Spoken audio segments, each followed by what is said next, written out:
भाई ऐसा है कि हमारे जो मुतालबात हैं और हमारी जो पूरी एक 5 पेज पे जो जब हमारे पास पीपल्स पार्टी आई थी तो हमने उनको एक पूरा डॉक्यूमेंट कॉम्प्रिहेंसिव दिया था जिसमें इख्तियारात और वसाइल को हमने वज़ीर आला हाउस से निकाल कर हमें सिंध की गलियों में लेकर आना है।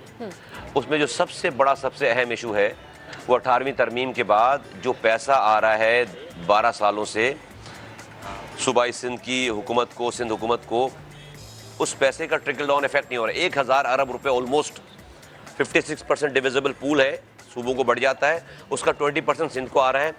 जो तकरीबन 1000 अरब रुपए बनते हैं, 200 अरब रुपए ये खुद कमाते हैं, 1200 अरब रुपए का नीचे NFC अवार्ड के बाद नीचे ट्रिकल डाउन होने का कोई मैकेनिज्म PFC अवार्ड नहीं है, प्रोविंशियल फाइनेंस कमीशन नहीं है, कागजों पे लिखा हुआ है, उसका कोई मैकेनिज्म नहीं है। तो हमारी जो पूरी डॉक्यूमेंटेशन है, जो हमारी बात है वो ये कि प्रोविंशियल फाइनेंस कमीशन के अवार्ड का कोई फार्मूला तय हो जाना चाहिए, उसके बाद उसकी क्या परसेंटेज होगी, कैसे पैसे आएंगे, नंबर 1। नंबर 2 ये कि आपने बात की कि भाई मुझे टू बी वेरी ऑन, देखिए जमात इस्लामी के जो जितने भाई हमारे वो सब दोस्त हैं हमारे, और हमें बड़ा एहतराम है, उनका बड़ी रेस्पेक्ट है, उन्होंने बहुत कुर्बानी दी है।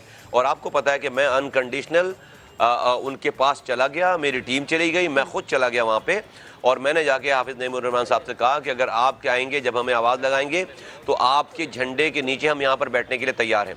जमात इस्लामी का जो मुआहिदा हुआ है वो मेरी नॉलेज में नहीं है कि वो क्या मुआहिदा है, मेरे पास कोई पेपर नहीं है, मेरे पास फ़ोन पे कोई व्हाट्सएप मैसेजेस ज़रूर हैं, वो व्हाट्सएप मैसेजेस जो है ना कोई ऑथेंटिक चीज़ नहीं है। तो मुझे नहीं पता, ना मुझे हुकूमत के डॉक्यूमेंट का पता है, ना मुझे जमात इस्लामी के डॉक्यूमेंट का पता है। हमारी सारी बात बिल्कुल डिफरेंट हो सकता है, उसमें से कुछ चंद पॉइंट हो सकते हैं आपस में मिलते हों, लेकिन हम जिन लाइंस पे हम जा रहे हैं, कल हुकूमत के लोगों ने भी इस सवाल का जवाब दिया कि नहीं, PSP के जो पॉइंट्स हैं और जमात इस्लामी के पॉइंट्स हैं और जो दूसरे पॉइंट्स हैं वो मुख्तलिफ हैं, चंद चीज़ें हो सकता है कि मुश्तरका हो सकती हूँ। तो हमारी बात उन लाइंस पे चल रही है, हम इख्तियारात और वसाइल को वज़ीर आला हाउस से निकाल कर हम सिंध की गलियों में लेकर आना चाहते हैं, क्योंकि अब ये मुल्क वायबल नहीं रहा एडमिनिस्ट्रेटिवली और फाइनेंशियली वायबल नहीं रहा। आपने सारा पैसा वफाक से तो ले लिया, ड्राई आउट हो रहा है पूरा वफाक, वो नहीं चल पा रहा। आपको ये पैसे लेकर नीचे ग्रास रूट पे देने थे, वो आप नीचे दे नहीं रहे, बल्कि नीचे की भी सारी चीज़ें आपने ऊपर ले ली हैं। तो इस वक्त अगर कोई चीज़ वायबल है तो वो चीफ मिनिस्टर हाउस वायबल है, वहीं पे सारी एडमिनिस्ट्रेशन है, वहीं पे सारा पैसा है।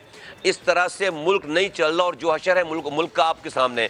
तो ये हमारे मुतालबात हैं, जायज़ बात कर रहे हैं, आईनी बात कर रहे हैं, कानूनी बात कर रहे हैं, और हम अमन के साथ यहाँ पर अल्हम्दुलिल्लाह जो है वो अपनी बातों को आगे बढ़ा रहे हैं। और बहुत जल्दी इंशाअल्लाह ताला मुझे उम्मीद है कि लोगों को उनकी दहलीज पर उनके इख्तियारात और वसाइल, हम लोगों ये फैशन हो गया है कि भाई हम आपका मसला हल कर देंगे, MNA आके कहता है पानी दे देंगे, वजीर आके कहता है कचरा उठा देंगे। भाई तुम्हारा काम नहीं है कचरा उठाना, तुम्हारा काम नहीं है पानी देना, मुझे मेरे गली के पानी का इख्तियार, सिवरेज का इख्तियार, कचरे का इख्तियार, स्कूल का, हेल्थ का, रोड का, ट्रांसपोर्ट का इख्तियार, मेरे मोहल्ले में पार्कों का इख्तियार, ये मुझे इख्तियार अपनी गली में चाहिए। मुझे काम नहीं चाहिए, मुझे मेरी गली के किसी UC नाजिम को इख्तियार चाहिए, उससे काम मैं खुद करा लूंगा।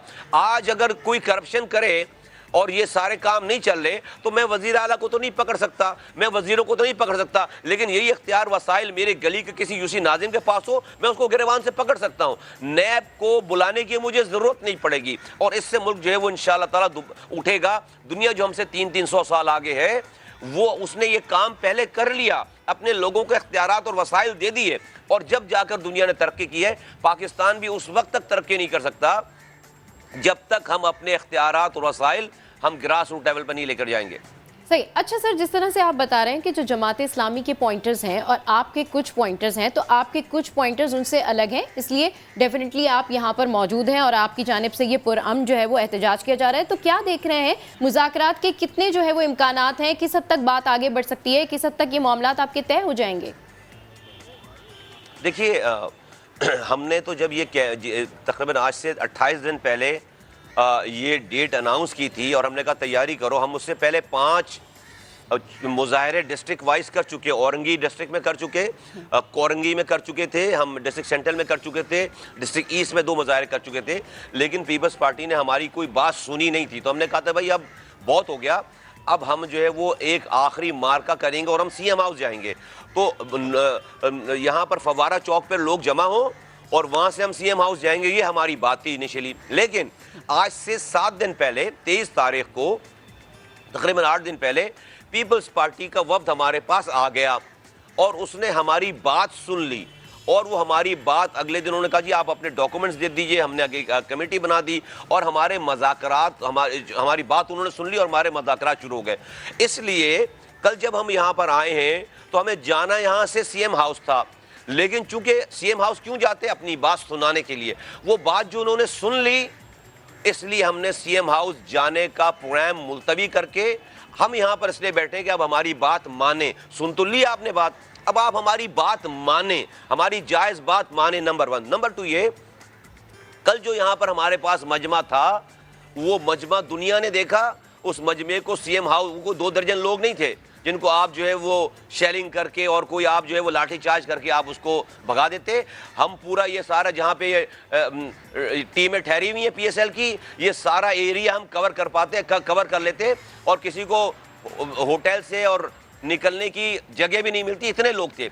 इसलिए इस नज़ाकत को भी सामने हमने रखा कि यस, मेरे शहर की इज्जत है, पीएसएल की टीमें आई हुई हैं, हमने इस काम को अवॉइड किया है और हम नहीं गए। हमने कहा हम यहाँ बैठे हुए, अमन से बैठे हुए, हम वहाँ पर नहीं जा रहे। माइंड यू, एक चीज़ और मैं बताना चाहता हूँ जी, आज जो सारी पार्टियां इस लोकल गवर्नमेंट के ऊपर बात कर रही हैं, मैं याद दिलाना चाहता हूँ 2017, 5 साल पहले, मैं अनीस कायम खानी साहब और मेरे साथ मेरे रुफका, हम 18 दिनों तक प्रेस क्लब की रोड पर सोए हैं। हमने धरना दिया है, 16 पॉइंट, हमने 16 नुकात के ऊपर हमने धरना दिया। वो सारे 16 नुकात वही हैं जो आज सारे लोग बात कर रहे हैं।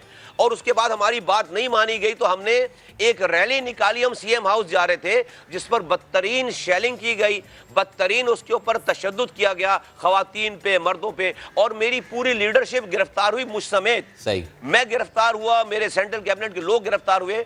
तो मुझे इस बात की बहुत खुशी है कि जिस बात के करने पे लोग हमारा पहले, आज से 5 साल पहले मजाक उड़ाते थे, वही आज हर पार्टी। अच्छा मुस्तफा भाई, एक आखिरी सवाल मैं आपसे करना चाहूँगा। पीपल्स पार्टी का बहुत मशहूर एक कौल है, अक़वाल ज़री में से एक है, और वो ये कि मुआहिदे कोई कुरान और सुन्नत थोड़ी होते हैं। तो अगर वो दोबारा इसी मामले पे आ जाते हैं तो फिर आपके पास क्या ऑप्शन है? फैसल भाई, हमारे पास अब जीने का ऑप्शन ही नहीं रह गया। इस निज़ाम, इस कानून के तहत जीने में शर्म आती है, यकीन करें। इस जिल्लत के साथ अब जीने में शर्म आती है। मैं आपको बता रहा हूँ, ये सारे अक़वाल ज़री जो है ना, वो सब जो है वो फारिग हो जाएंगे। लोग यहाँ पर खुदकुशियाँ कर रहे हैं, लोग खुदकुशियाँ कर रहे हैं। ये फैशन, हमें शौक़ नहीं है, खुदा की कसम। औरतें बैठी हुई हैं, बच्चे बैठे हुए हैं, बुजुर्ग बैठे हुए हैं यहाँ पर, मुझे शौक़ नहीं है। ये अगर नहीं समझेंगे इस वाली बात को, नंबर 1, एक तो मैं आपको कानूनी बात, ये जो 18वीं तरमीम के मज़े ले रहे हैं ना, जो वफाक से, ये 18वीं तरमीम इनको ये वापस हो जाएगी, ये लटकती हुई तलवार है। कल को वफाक कहेगा, वैसे ही वफाक परेशान है कि उसके पास कुछ बचा ही नहीं है। आपको जो सूबों को स्टेट क्रिएट करना चाहिए था, आप अगर खुद मजे करेंगे और गबन करेंगे और नई लोगों को शेयर करेंगे, लोगों को ट्रिकल डाउन करेंगे, फिर कल को वफाक ये वापस लेगा तो हम उसकी हिमायत भी करेंगे फिर कि भाई जब हमें नहीं दे रहे पैसे तो वापस लो भाई, खत्म करो, रोल बैक करो 18वीं तरमीम। तो ये it's not the bed of roses, 1 way traffic नहीं चलेगा, नंबर 1। नंबर 2 ये, इस शहर में, इस सूबे में कल के दहशतगर्द, आप आज अपनी इस नाहली की वजह से, अपने इस over centralise way of management की वजह से आप कल के दहशतगर्द आज बना रहे हैं। रॉ इन्वॉल्व होगी, बाहर की एजेंसियां इन्वॉल्व होंगी, और हमारे मायूस जो जहन है, जो कि आपसे मायूस हो चुके हैं, वो कल को किसी का ईंधन बनेंगे। फिर आप उनको पकड़ने मारने चले आ जाएंगे, आप उनको लापता करने चले आ जाएंगे। पाकिस्तान इसका मुतहम्मिल नहीं हो सकता। तो मैं बहुत ही मुअद्दबाना गुजारिश कर रहा हूँ कि ये टाइम गुजर गया सारा अक़वाल ज़री वाला सारा।